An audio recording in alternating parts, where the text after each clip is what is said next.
મહુવામાં station road પર આવેલ ખખડજત shopping સેન્ટરની એક દુકાનનો સ્લેબ થયો ધરાશાયી. પટેલ કૃષિ કેન્દ્ર નામની દુકાનનો સ્લેબ ધરાશાયી થયો. દુકાનમાં કામ કરી રહેલા 3 વ્યક્તિઓ દટાયા. પાડોશીની મદદથી આ 3 વ્યક્તિઓને બહાર કાઢવામાં આવ્યા, જેમાંથી 2ને સારવાર માટે મહુવા સરકારી હોસ્પિટલ લઈ જવામાં આવ્યા. તમારું નામ શું છે? મારું નામ મનસુખભાઈ. આ દુકાન નંબર કેટલા છે? નંબર આપણે નતું કઈ નાખ્યું. અચ્છા, અહીંયા તમે શું કરતા હતા? હે, અહીંયા શું કરતા હતા?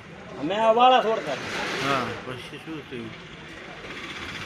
શું વાળા છોડ્યા હતા જે કહાની કહીજો. ઠીક, આ વાળા અમે છોડતા હતા, બાકી બીજું કાંઈ નથી. તમે અંદર દબાઈ ગયા હતા?